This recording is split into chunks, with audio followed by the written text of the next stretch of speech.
Baseado nesse tema que foi proposto para nós aqui, Paulo, quando escreve aos Romanos, capítulo 12, ele usa um texto da seguinte forma: e não vos conformeis com esse mundo.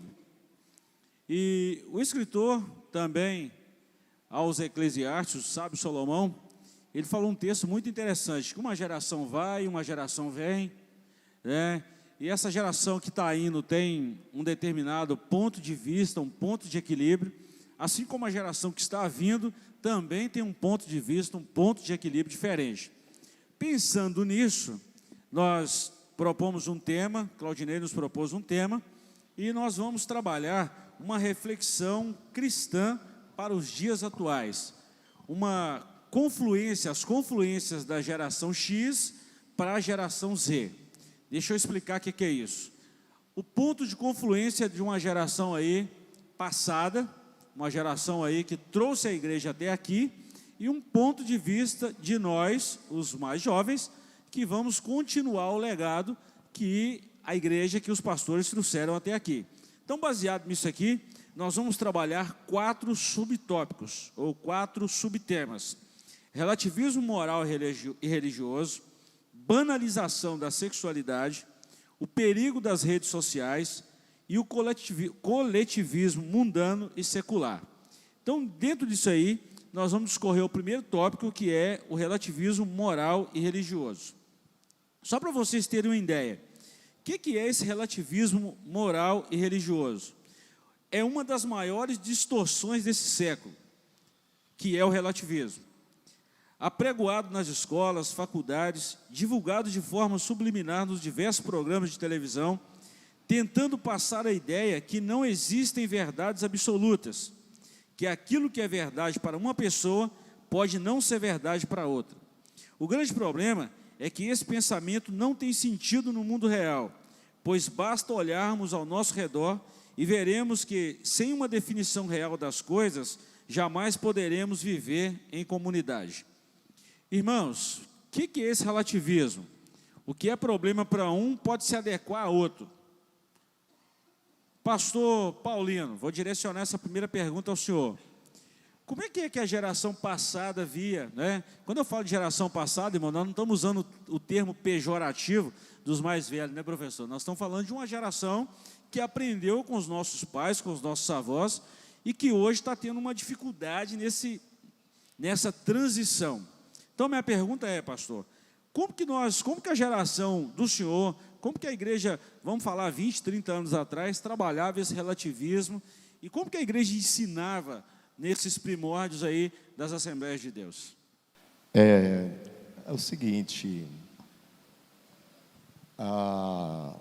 em tempos passados, como o pastor Gilberto disse, 20, 30 anos atrás, 40 anos atrás, a gente não tinha, vamos dizer, problemas com a questão do relativismo, porque até então, 20 anos atrás, nós vamos reportar lá em 2000, e 30 anos atrás, 40 anos atrás, não é? Não se tinha tanta informação, não se tinha tanto conhecimento como tem hoje. As pessoas, então, por exemplo, hoje a mídia, enfim, hoje qualquer coisa que você quiser saber, você vai na internet e tal, e pesquisa e assim por diante. Nesse período aí anterior, 20, 30 anos atrás, o que você ensinava na igreja estava ensinado. As pessoas até mesmo não tinham tanta curiosidade de estar procurando saber, se informar, nem até mesmo se estava certo, se estava errado. Vamos dizer, uma confiança nos pastores, que então a gente não teve dificuldades nessa questão. Mas agora, claro que os tempos vão mudando, a cultura vai mudando, e até que chegamos, né, nessa questão do relativismo. Então, a questão do relativismo, principalmente, né, para a igreja, né, para nós que vamos dizer que não estamos nas capitais, de repente lá chegou primeiro, né? Mas é um problema que está chegando agora, ou de 10 anos para cá, por aí, né, que isso está mais acentuado. Pastor, olha bem, eu vou dar um simples exemplo para vocês entenderem melhor. Não que não estejam entendendo, mas vai dar uma clareada. Por exemplo, o que é uma caneta para mim, tá? Vou dar um exemplo, tá? O que é uma caneta para mim, talvez para você pode ser um lápis. Isso é um exemplo de relativismo. Agora, se tratando de conceitos bíblicos, será que está certo ou errado? O que era uma doutrina bíblica, nós estamos falando de doutrina, há 20, 30 anos atrás, é a mesma coisa hoje? Ou isso já mudou com relativismo? Então é um ponto divergente, convergente, e que nós precisamos pensar nisso, como igreja do Senhor.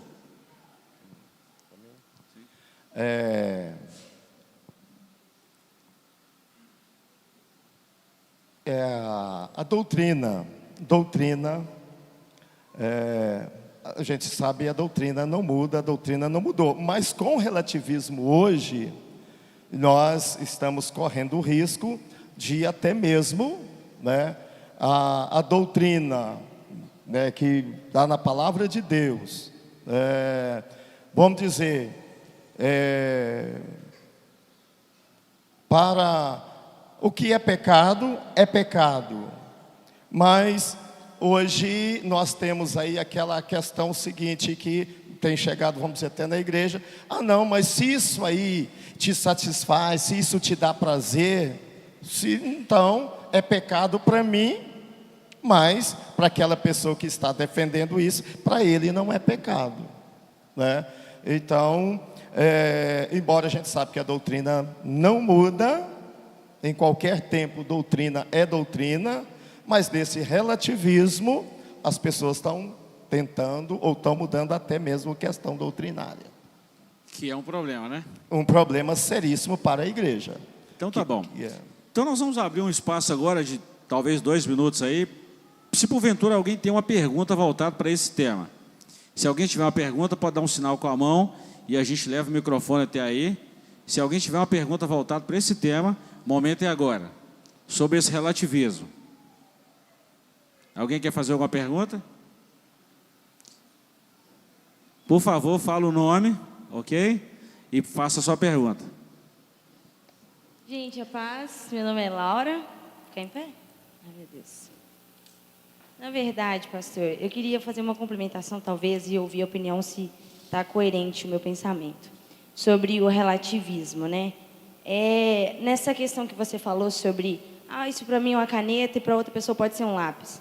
Na minha visão, assim, a única coisa que talvez não pode mudar e não pode ser mudada, não existe relativismo nisso, é a palavra de Deus, por ela ser algo que é imutável, né? Passa anos e anos, ela permanece a mesma.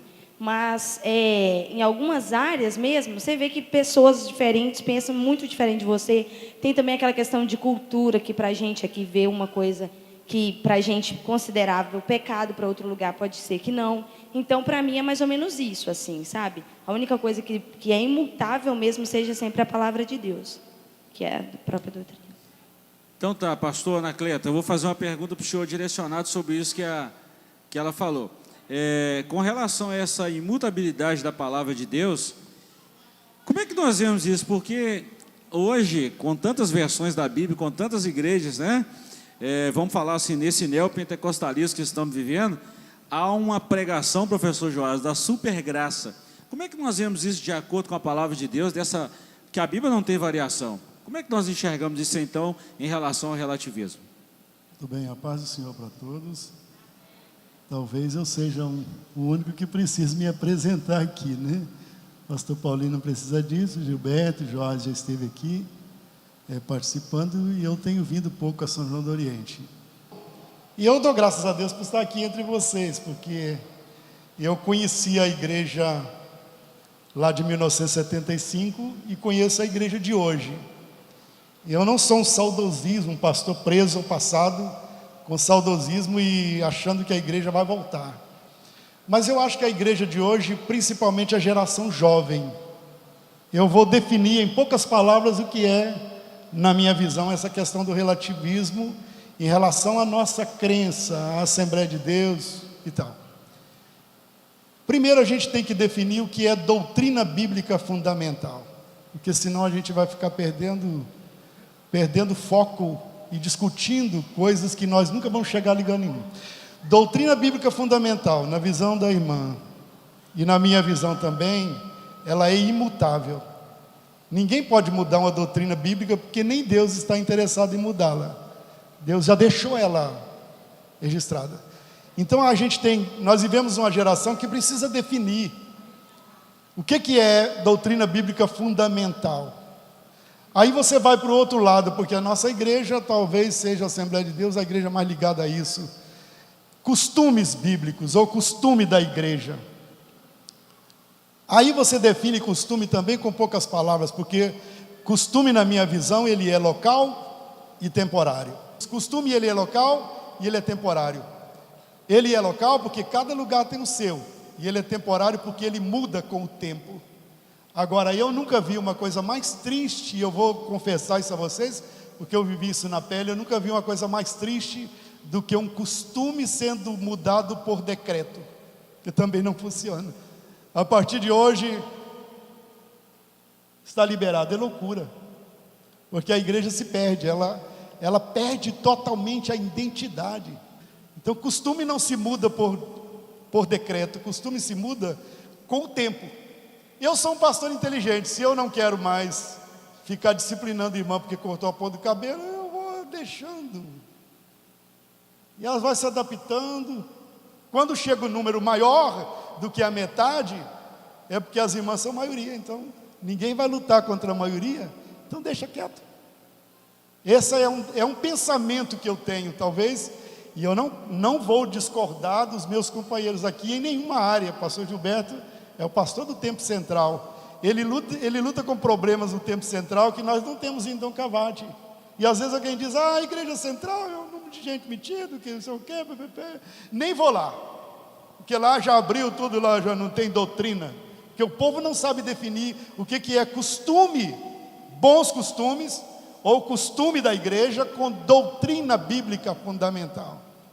E tem muito crente que ele tem mais facilidade de mudar uma doutrina bíblica fundamental do que mudar um costume. Mas nós estamos vivendo numa igreja no século 21, com pessoas muito diferentes daquela época que eu comecei a pregar em 1975, e eu falava cada coisa espantosa, que hoje eu olho para trás, e a Magda do Isaías, um dia ela fez uma anotação numa folha, ela quase encheu a folha de palavras erradas que eu dizia, e ela me chamou à parte, ela disse, meu irmão, você tem talento, você é um jovem de talento, você é um jovem que Deus vai usar. Primeiro ela me levantou, depois ela falou, eu sou professora de português, eu posso te ajudar. Mas eu não tive a oportunidade de ter essas coisas, e eu ia para a casa da irmã Magna, sábado à tarde, e às vezes levava até os meninos que estavam pequenos, ou às vezes ia só eu mais um outro irmão, ia para a casa da Magna, e eu tenho os cadernos que ela anotava na Cleta, você falou assim, assim, assim, e eu dizia, o que você me diz? Ela dizia, lê jornal. Eu dizia, você está doida, Magna? Eu só leio Bíblia e revista de escola dominical, eu sou crente. Ela dizia, não lê jornal, rapaz, lê livros, lê jornal. E é isso que vai nos desenvolvendo. Então eu vivi essas gerações, passei pela X, sendo membro da igreja, e estou atravessando essa outra agora, XY, né? Que é a geração Y, a geração da informação, da internet, dos meios de comunicação, de tudo muito evoluído, que a gente não tinha ideia. Eu trouxe hoje duas moedinhas aqui para mostrar a vocês, que ela tem, de um lado ela tem 2 risquinhos, do outro ela tem um só. Se eu passar para os jovens aqui, é capaz de ninguém saber o que é. E eu trouxe também um disco, disco de vinil. Que jovem que sabe o que é disco de vinil? Isso é um palavrão, mas eu tenho o primeiro que a Cassiane lançou, tenho o primeiro que a Shirley Carvalhais lançou, e chique, eu tenho até o da Dodora de Paula, que quase nem ela tem mais, né? Eu sou de uma geração que vivia essas coisas. E eu tenho experiência vivida para passar para os jovens hoje. E não que os outros mais novos não tenham, porque eles são capacitados para isso, né? Mas eu estou vivendo esse tempo e estou achando maravilhosamente bem. Se a igreja souber lidar com isso, ela vai ultrapassar esses portais e vai chegar no dia do arrebatamento sã e salva. Pastor, isso é muito bacana quando o senhor falou isso, porque a geração X tinha esses princípios muito bem definidos. E isso está virando um ponto divergente na nossa geração agora, pelo fato de não ter uma definição. E isso traz um prejuízo muito grande. Então nós vamos fechar esse tópico aqui sobre esse relativismo, tanto social, moral, como também religioso, porque a geração X tinha isso muito bem definido. O que pode, o que não pode, o que é pecado, o que não é. Então tinha muito bem definido. Mas com esse avanço tecnológico, como essa chuva de informações, isso trouxe um certo embaraço aos que estão chegando agora, tá, à igreja. Isso pode ser muito prejudicial, muito prejudicial. Professor Joás, vamos fechar esse tópico aqui, sobre esse relativismo, numa linha bem, vamos falar assim, bem atual, né, sobre esse nível de informação. Fecha aí para a gente e a gente vai passar para o outro tópico aqui. Sobre o relativismo. Eu acho que o que tem que ser entendido sobre o relativismo, do nosso ponto de vista, né, nós que somos igreja do Senhor, né, como a irmã Laura comentou, né, a gente tem a verdade à nossa disposição, né? Então, na dúvida, a gente vai buscar a verdade aonde ela está, né? Aí não tem relativismo, porque o relativismo está na divergência de pontos de vista, né? Isso, infelizmente, chegou na teologia, né? Começou lá com Hegel, né? Relativismo ético, né? A verdade está na experiência, então cada um tem uma verdade, né? Depois isso veio para a filosofia, né, para a sociologia. A verdade veio com Kant, a verdade moral, né? Isso é ruim, é pecaminoso, é desprezível para você, mas para mim não tem problema. Então aí piorou o relativismo, né? Ele saiu do campo da ciência, né? É relativo, a verdade é relativa, né? Uma experiência é relativa. E agora a moral também é relativa, então a verdade também é relativa, e chegou na teologia, infelizmente, né? Com a teologia liberal, né? Isso tudo aqui é historinha, metade disso é contos inventados, né? Com motivos, cada um com um motivo diferente, e infelizmente chegou na teologia. E na teologia não deve haver relativismo. E acontece o relativismo porque a gente vê os teólogos discutindo coisas que ninguém está interessado em saber, né? A teologia é um estudo que nasceu para mostrar a verdade, tornar a verdade do Evangelho popular, acessível, né? Mas infelizmente os teólogos, a teologia hoje, ela está respondendo perguntas que ninguém fez. Ninguém está interessado em saber sobre calvinismo, sobre arminianismo, sobre, né, nada disso, né? Supralapsarianismo, infralapsarianismo, isso é bobagem, né? Ninguém está interessado em saber isso, ninguém fez essas perguntas. E nós, teólogos, estamos respondendo o tempo todo perguntas que ninguém fez, né? Aí a verdade ficou relativa até na igreja, né? O pastor trouxe o exemplo da caneta, né? Se você analisar essas filosofias, né, de Hegel, de Kant, né, e analisar o que esses homens disseram, né, sobre esse relativismo, né, relativismo ético de Hegel, relativismo moral de Kant, e o relativismo dos teólogos liberais, se você olhar para a caneta e falar que é uma lapiseira, que é um lápis, né, você pode achar que é um lápis, mas a verdade sobre a caneta vai dizer ninguém melhor do que quem fez a caneta para dizer. Você pega o sujeito que fez a caneta, você vai saber se é uma caneta ou se é um lápis ou o que é aquilo, né? Então, na dúvida, vai para a verdade. A verdade é acessível, né? A verdade está aqui, é acessível para todos, né? Então, se eu quero saber a verdade, eu tenho que ir buscar a verdade no lugar certo. Aí não tem relativismo. E eu quero concluir a minha participação lendo a verdade, né? Está em 1 Crônicas, capítulo 16, a verdade continua sendo essa, isso aqui é Antigo Testamento, mas é verdade, e continua sendo verdade com relação a nós, igreja, né? 1 Crônicas 16, o verso 8, louvai ao Senhor, invocai o seu nome, fazei conhecidos entre os povos os seus feitos. Isso aqui é o papel da igreja, não tem relativismo aqui, né? Eu nasci para quê? Louvar o Senhor, né? E se eu estiver passando por alguma situação que talvez me impeça de louvar o Senhor, invocar o seu nome. Ah, então eu tenho esse contato com o Senhor, eu invoco o nome do Senhor, eu conheço o Senhor. O que eu faço? Apresenta, faz os seus feitos conhecidos a todos os povos. Isso aqui não tem relativismo, né? Essa é a verdade. Esse é o nosso papel, o papel da igreja. Então não cabe nada de relativismo aqui, né? Fechando o seu raciocínio, a gente vai passar para o próximo tópico aqui, sobre a banalização da sexualidade. O governo do Canadá, há umas décadas atrás, estava com um problema sério sobre notas falsas dentro do país. Então, surgiu uma ideia: o que nós vamos fazer com essas notas falsas? O que nós vamos evitar para essa proliferação e até mesmo esse prejuízo de nota falsa? Então, ele teve uma ideia brilhante. Ele pegou notas verdadeiras e entregou nas mãos dos policiais federais. Falou assim: vocês vão estudar a nota verdadeira. E alguém falou assim: mas por que nós vamos estudar a verdadeira, sendo que o nosso problema é a nota falsa? Ele falou assim: se vocês souberem o que é o verdadeiro, quando você bater o olho no falso, você vai identificar.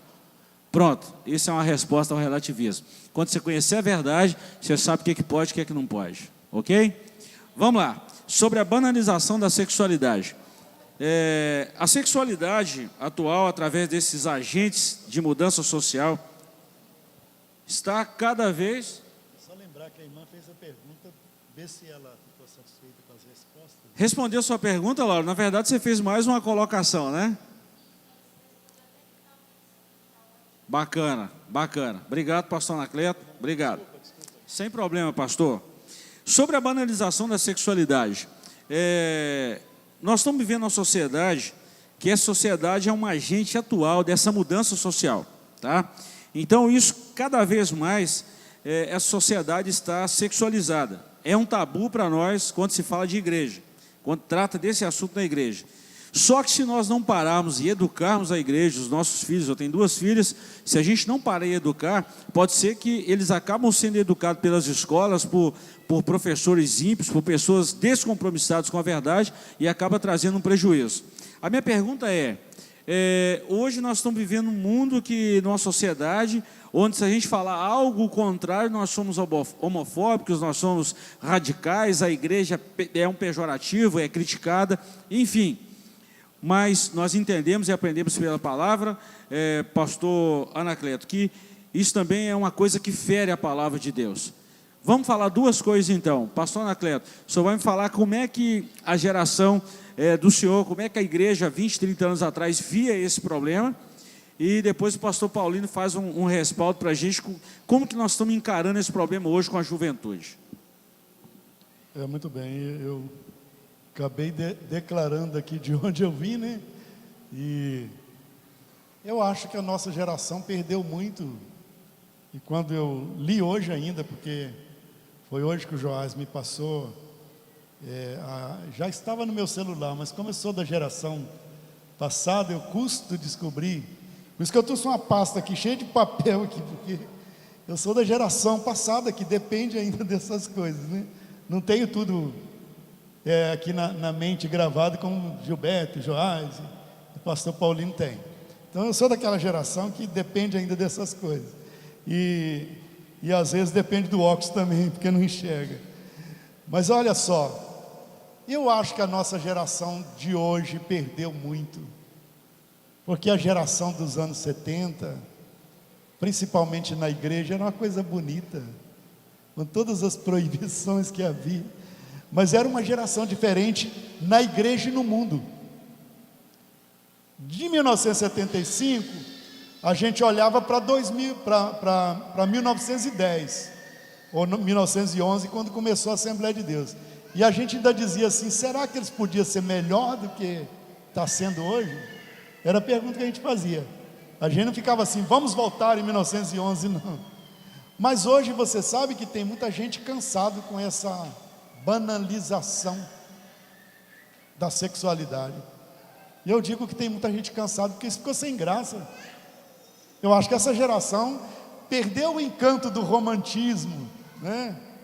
Daquele romantismo bonito que tinha antigamente dos cavalheiros, né? Que era chamado cavalheiros, que abriam a porta do carro, que ofereciam uma flor, nem que fosse apanhada lá no jardim, lá da praça, lá, que nem tenha custado nada.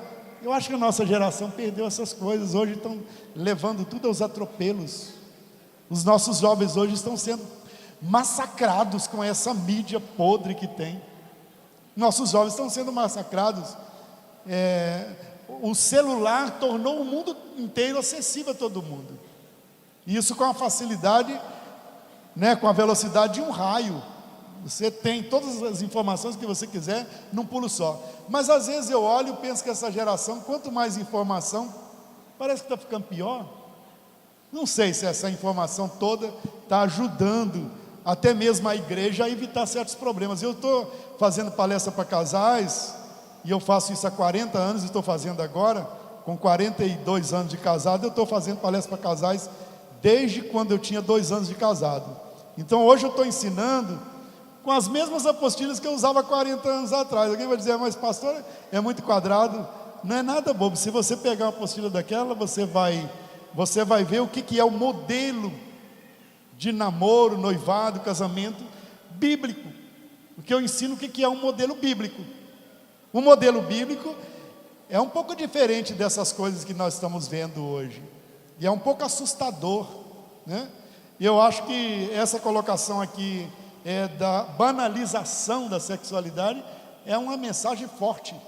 Mas a igreja precisa debater essas coisas.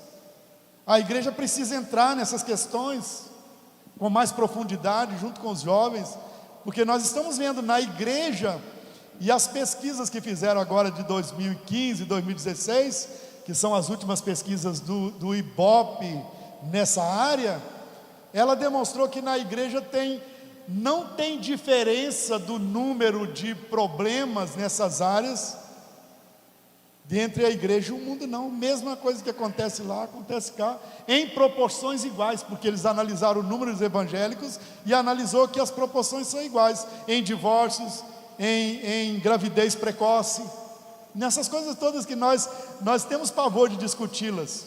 Nós estamos aqui no púlpito da igreja. Se eu falasse isso aqui há 40 anos atrás, banalização da sexualidade, alguém, essa palavra sexualidade não pode falar aí em cima do altar, não. Mas você vai na Bíblia, a Bíblia tem livro inteiro falando dessas coisas facilmente, porque o judeu não tinha problema com isso, porque ele ensinava os seus filhos desde pequeno, levantando, deitando, assentando, andando com eles pela rua. Eles ensinavam sobre tudo, inclusive sobre sexualidade.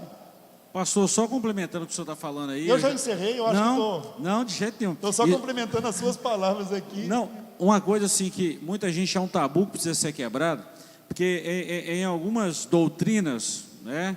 Algumas doutrinas, acredita-se que o homem caiu por causa do sexo que ele cometeu lá no Jardim do Éden. Isso é uma doutrina que precisa ser quebrada. Não tem nada a ver isso. O sexo foi criado por Deus dentro do casamento e é uma bênção. Agora, fora do casamento é um problema, é uma queima de etapa.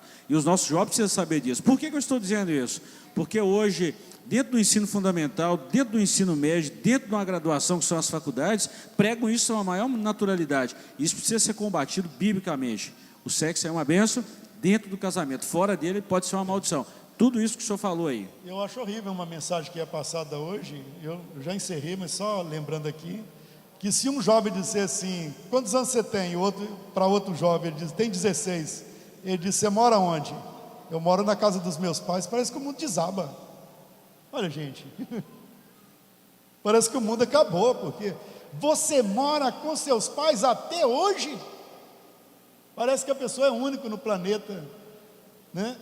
E nós que somos igreja, nós temos que nos importar com essas coisas. Nós temos que nos levantar contra essas coisas. E nós temos que declarar isso para os nossos jovens numa linguagem mais aberta.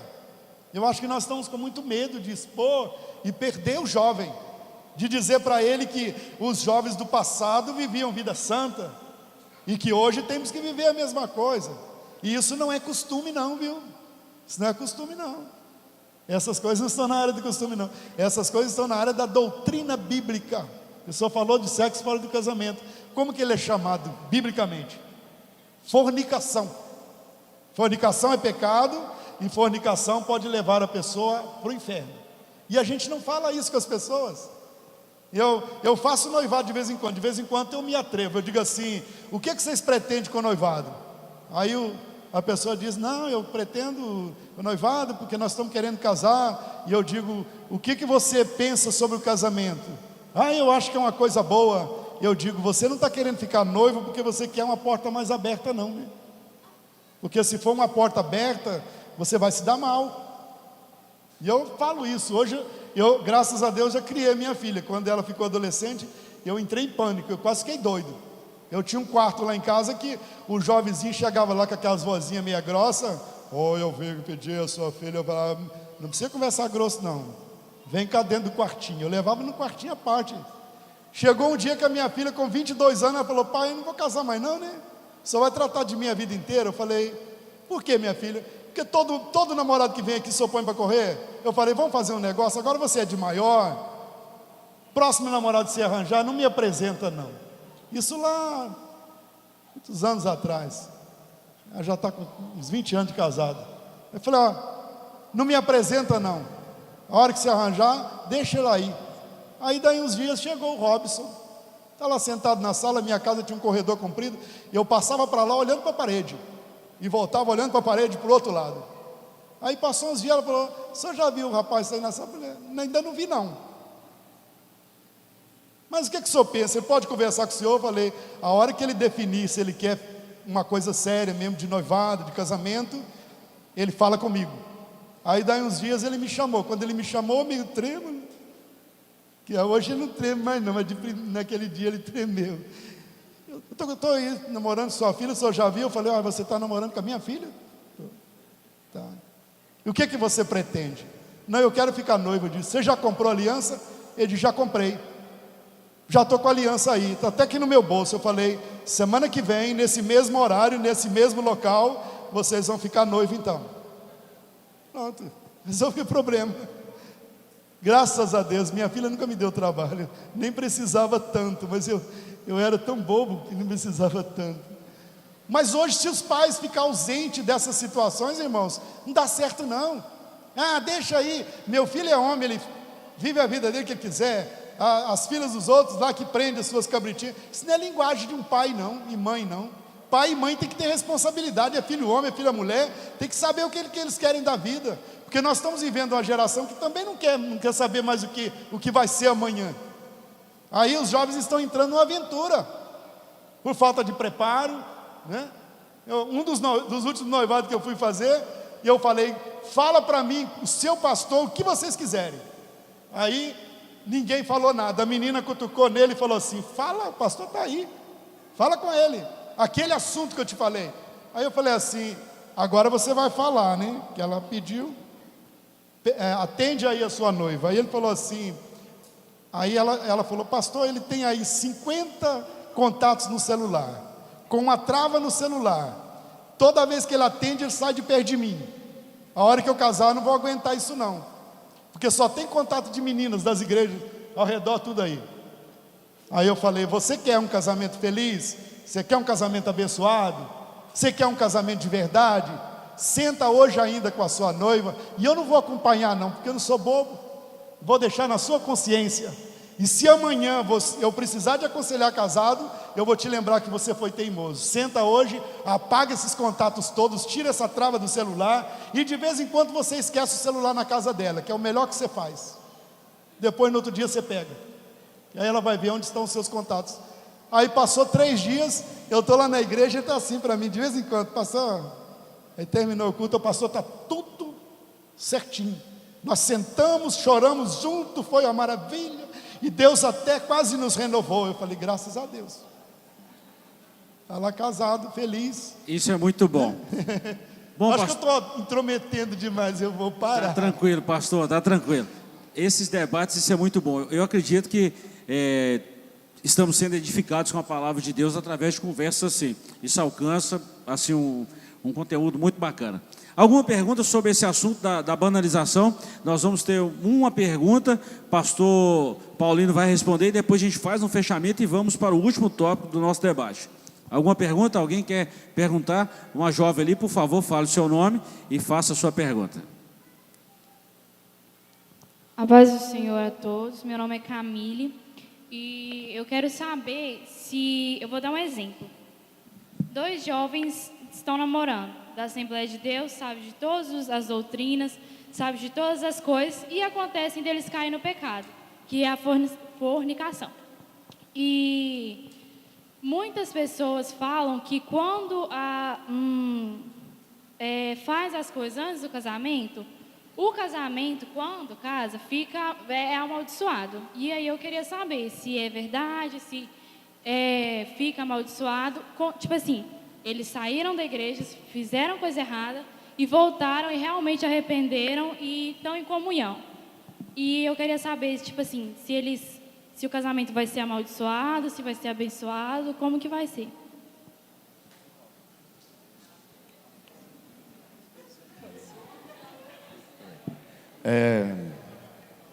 Olha, todos nós, toda pessoa, qualquer pessoa, está sujeito a errar, como a irmã acabou de falar, os noivos, né?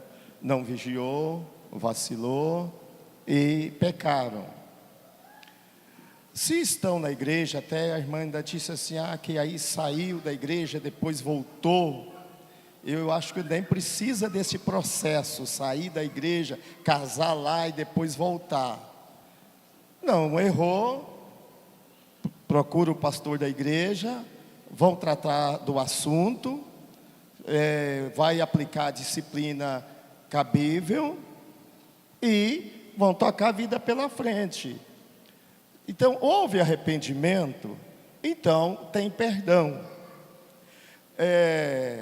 A maldição no casamento, quem faz ela somos nós. Tanto faz a bênção no casamento, como a maldição no casamento, quem faz ela somos nós. Não vou dizer que você pode ter algumas consequências de você, porque aí quem casou lá não teve fornicação, ele passa dificuldade no relacionamento, no casamento dele também. Agora, a questão que às vezes quem cometeu lá a fornicação, quando ele está passando por um problema no casamento, uma questão de relacionamento lá no casamento, alguém já joga a pedra e fala, tá vendo lá, foi adiantar, tá vendo o que está dando agora, né? Mas uma vez que houve arrependimento, houve conserto, houve perdão, não existe maldição, não existe. Agora, como eu disse, o meu casamento vai ser abençoado, é Deus, mas depende de mim e da minha esposa. Eu posso tornar o meu casamento uma bênção, e como eu posso tornar o meu casamento uma maldição. Sim, pastor. Vamos só lembrar um tópico aqui, uma coisa bem bacana, é o seguinte, a gente de vez em quando está fazendo alguns aconselhamentos pastorais, alguns gabinetes, etc. É muito interessante quando a gente fala isso aqui, respondendo a pergunta da Camila também, é o seguinte, que há algumas quebras de princípio quando a gente passa por um caminho desse. O namoro, o noivado não foi feito para esse avanço de sinal, em geração nenhuma. Quando há uma quebra desse princípio, é o que o senhor falou, pode haver também uma consequência. É uma terceira lei de Newton, né, professor? Para toda ação tem uma reação. É claro, essa maldição é quebrada? Claro que é. Agora, a consequência de um ato desse pode ser complicado. Vou citar um exemplo. Em um casal de jovens, né, de namorados que estão na igreja, estão participando direitinho, certinho. Quando acontece uma situação dessa, uma das coisas que a gente mais observa no aconselhamento, perda de confiança. A confiança é perdida. Não confiam mais um no outro naquela cumplicidade que havia antes desse problema. Isso é uma coisa que precisa ser trabalhada.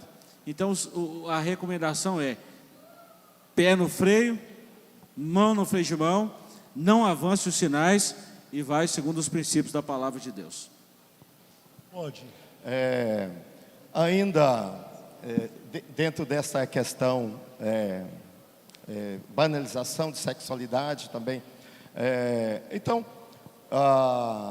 falamos de consequências ali, aí vem consequências, porque de repente houve uma explosão, um problema na família, alguém, enfim, não vai ficar normalmente como se não tivesse acontecido o ato.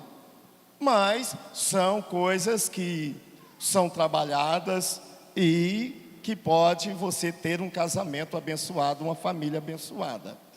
E falando dentro da questão da sexualidade, banalização da sexualidade, e a questão, né, que nós como pastores, trabalhando com a igreja, e foi falado aqui de um tempo atrás e do tempo presente,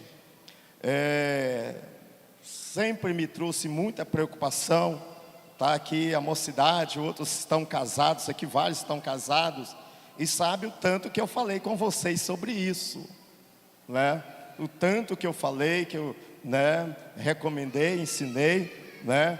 E por quê? A gente viveu um tempo atrás, vou fazer aqui um comentário. A gente viveu um tempo atrás que a juventude, eu não vou dizer que a juventude passada era melhor do que a de hoje, e que a juventude passada, ela teve problemas, dificuldades, mas elas não têm a mesma dificuldades que vocês têm hoje. Não tem, as dificuldades são diferentes. A roda rodou, andou, então dificuldades são diferentes. Por exemplo, tem muitos irmãos aqui, cooperadores, obreiros aqui, há 20 anos atrás, a gente tinha dificuldade para fazer uma caravana com a mocidade. Por quê? Porque você saía, ia e tinha que ficar vigiando os jovens. Então é de 20 anos atrás, por isso eu estou dizendo, não é melhor. Você tinha que vigiar. E foi um tempo que a verdade é essa, a igreja era vigiada, policiada. Era policiada, os pastores estavam em cima. Eu conheço pastores, colegas, que vigiavam os crentes. Que eles, né, morava numa casa de laje, que ele já contou que ele deitava lá em cima da laje para ficar vendo os crentes lá na praça passar lá. Então tinha dificuldade para fazer caravana, os pais não tinham confiança de deixar seus filhos sair para a caravana. Por quê?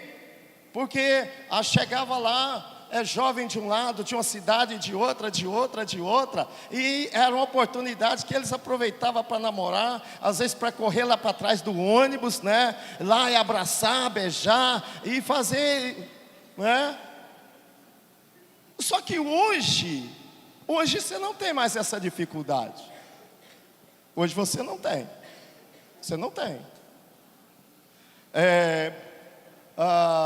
Eu não sei que parecia que, porque às vezes fala assim, que hoje parece que essa questão de sexo está na cabeça de todo mundo, e realmente está, mas não é que no tempo passado não estava. Vamos dizer que se mantinham, se respeitavam, se continham, não é? Mas aí hoje a gente encontra outras dificuldades, né? Porque eu não sei qual que é a diferença, sabe? Aí de repente alguém pode falar, mas há um tempo atrás, tempo de juventude minha, se o jovem sentasse perto de uma moça, o rapaz perto de uma moça, aí sentia o calorzinho dela lá e tal, daí a pouco ele estava, está tudo aflorado. Aí hoje a gente vê o jovem encosta numa moça, rela para lá, rela para cá, e você pergunta para ele, ele fala que está normal, que ele não teve reação nenhuma, que ele não sentiu nada. Ou ele está muito santo, né? Então a gente está vivendo, irmãos. É muito sério essa questão. É muito séria essa questão. Os irmãos sabem aqui, os irmãos, juventude sabe que eu lidei muito com isso aqui na igreja, falei muito, não é? Até eu ainda falei uma questão falei assim, ó, rapaz, fica relando demais em rapaz não, gente. Para com isso. Vocês lembram aí, quem lembra? Dos jovens aí que lembra. Eu falei assim, não, estou vendo uns rapazes aí que... Eu falei assim, não, pelo amor de Deus, véio. Pode ser amigo, pode conversar, mas vão devagar aí, véio, porque tá estranho, você entendeu? Está estranho, né? Então, irmãos, todo tempo a gente tem dificuldade, embora os problemas podem ser diferentes, mas a gente tem dificuldade. Então, hoje você tem essa dificuldade, porque é a rapaz e moça que você tem que falar com ele. Dá um jeito de namorar, rapaz. Você não vai arrumar uma namorada, não? Você não vai arrumar uma namorada, não? Mas pelo amor de Deus, não é? Então, essa é uma questão que, por exemplo, pastoreamos igreja, então a gente tem que acompanhar passo a passo, né? Porque aí de banalização, né? Aí de repente já tem alguém que para mim não faz diferença, né? Vem a relatividade aí, né? O relativismo quer dizer, né? Que casar com homem, casar com mulher, tanto faz, né? Então,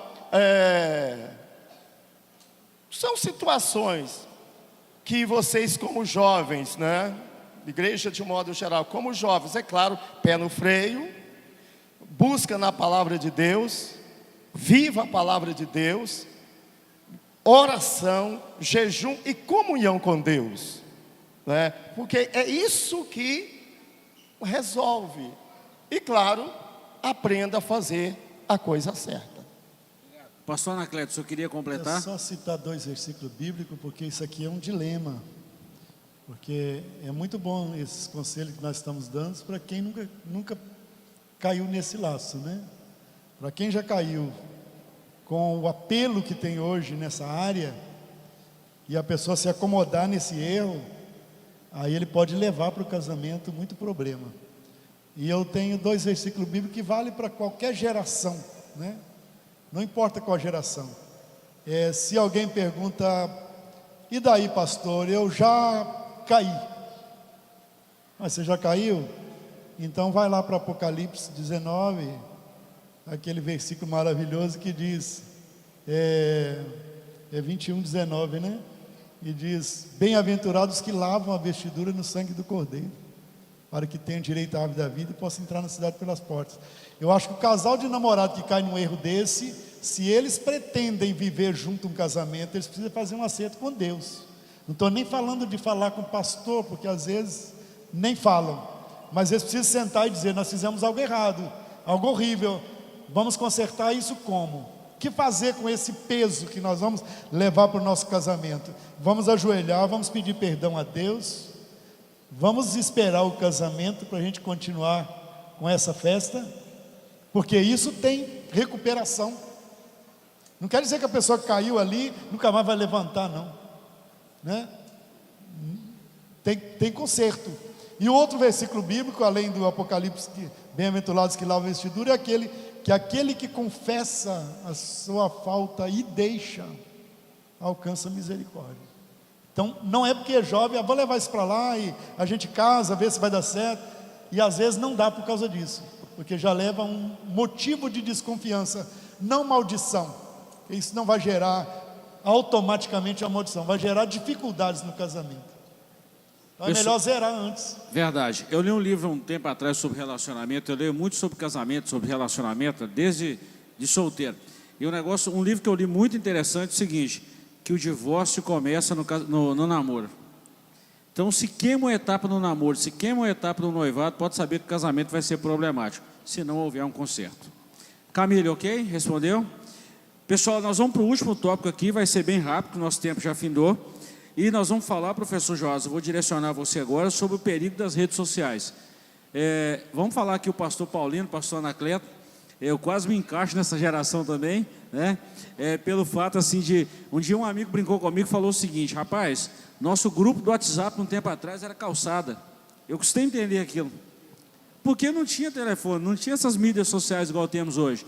Então, nosso grupo de WhatsApp era onde? De tardezinha, juntava os amigos, sentava na calçada, ia brincar de pique, ia conversar e tal. Hoje não, hoje isso ficou muito fácil. Só que nossa geração agora está enfrentando esse problema sério com essas redes sociais. Então, vamos trabalhar isso um pouquinho sobre essas mídias sociais. Eu, por exemplo, tenho todas. WhatsApp, Instagram, Facebook, YouTube, tantas outras mais aí, Twitter. Isso é muito bom, que isso faz a gente comunicar melhor. Agora, o excesso disso aí traz um prejuízo muito grande. Então, eu queria que você falasse um pouco sobre isso, dentro do ponto de vista bíblico, o excesso desse uso de redes sociais, e a gente vai fechar com uma pergunta e encerramos o nosso debate.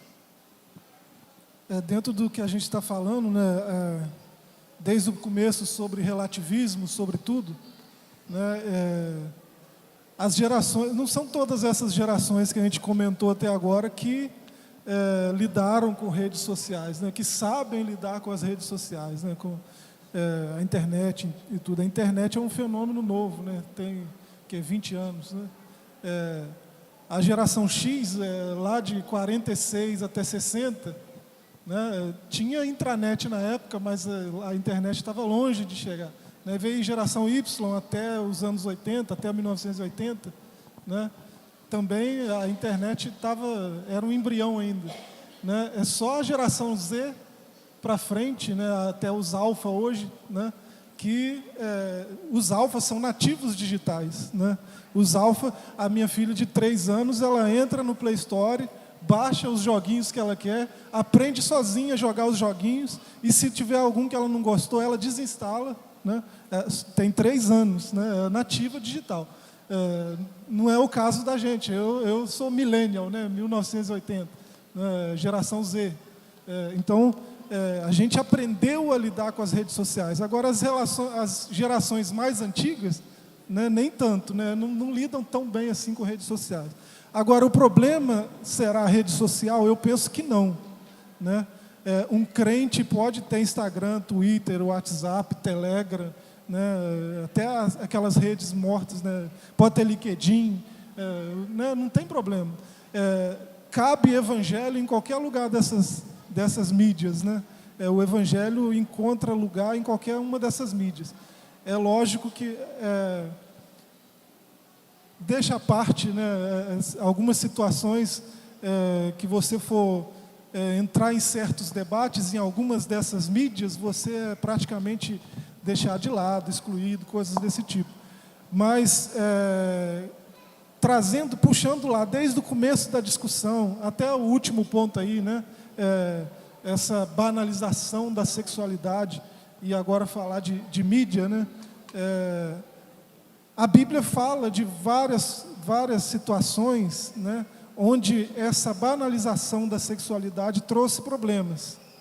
Agora, tem uma situação que me lembra até o uso que a gente faz das redes sociais hoje, né, que é lá em Gênesis 34, quando vai falar de uma das filhas de Jacó, né, Diná, né, parece que é a 7ª filha, né, eles estão numa terra nova, né, tudo é novidade, e o capítulo 34 de Gênesis começa falando de uma Diná curiosa. Né? Saiu Diná para conhecer, para observar as filhas da terra. Isso me lembra rede social, né? Isso me lembra muito Instagram, por exemplo. Né? Diná observando as filhas da terra me lembra muito Instagram. Ela está olhando para as moças da sua época, né, numa terra nova, né, numa terra estranha para ela até então, tudo é novidade, e ela está observando. Né? Será que isso serve para mim? E que tal se eu fizesse? Que tal se eu usasse? Que tal se eu me vestisse assim? Que tal se eu me comportasse daquele jeito? Né? Ela está observando. Quem observa faz essas medições. Né? Quem observa, o observador, ele está diante de um espelho. Né? Todo observador está diante de um espelho. Você vê essa lógica do espelho em alguns salmos, como o Salmo 17, por exemplo. Né? Não vou entrar nisso, né, porque o ponto é rede social. Mas a Diná parece com muitos de nós diante do Instagram, por exemplo. Né? Rola, curte. Rola, curte. rola, curte. O que eu estou curtindo? Né? Isso é uma pergunta que eu tenho que me fazer. Né? O que eu ando curtindo? E o que eu ando rolando? O que eu ando seguindo? Né? Eu estou observando as filhas, os filhos da terra. Né? Porque nem todos na minha rede social são cristãos. E muitos na minha rede social que se dizem cristãos não se comportam como um cristão deveria se comportar. Então, e eu rolo, curto. Né? Comento, compartilho. Então, se você ler o capítulo 34 de Gênesis, você vai entender o que eu estou falando. Né? Não dá tempo da gente comentar aqui. Mas gerou um problemão. O fato de Diná sair do meio da sua família, do ambiente seguro, que é a família, que é o lar, o fato dela sair, curiosa, para observar as filhas da terra, trouxe um problemão que quase exterminou com a descendência de Jacó. Né? Quase que foi um problemão. Professor, e baseado nisso aqui, a gente vai abrir a última pergunta, bem rápido, a gente vai encerrar. E eu quero só falar sobre 4 tópicos aqui, a gente abre para essa pergunta. Primeiro, qual que é o perigo dessas mídias sociais? Um compartilhamento de imagens nocivas. Por exemplo, o sujeito vai na praia, crente cristão, tira uma foto daquela imagem assim devastadora, publica aquilo na mídia social. Compartilha com a nossa conduta de cristão? Primeira coisa. Segundo, exposição de uma vida e ainda mais de uma vida alheia. Por exemplo, os fake news que nós estamos vendo aí, que também é outro problema. Eu não tenho certeza de uma determinada informação, eu posto aquilo e comprometo a minha imagem e a do próximo. Outro problema. Terceiro, o excesso de pornografia, mídia social, isso é muito complicado. 70%, isso é pesquisa, tá, gente? 70% de cristãos, e não se assustem, de pastores, segundo uma pesquisa americana, já tiveram acesso às pornografias através das mídias sociais. Não se assustem com isso, 70%. E quarto, uma idiotização de polêmicas, ou seja, você pode ver o que dá ibope hoje nas mídias sociais, desculpe a expressão em cima do púlpito, mas são as desgraças que a gente ouve e vê nas mídias sociais. Então aqui a gente abre uma pergunta agora sobre essas mídias sociais e fazemos um fechamento e encerramos o debate. Alguma pergunta? Alguém quer fazer alguma pergunta? Bacana. Se tratando disso aqui, pastor Anacleto, vamos trabalhar então só um fechamento rápido sobre essas mídias sociais. Quais os cuidados que nós cristãos devemos ter hoje, em pleno século XXI, e a gente encerra? Eu acho que o conselho do salmista, do Salmo 101, né?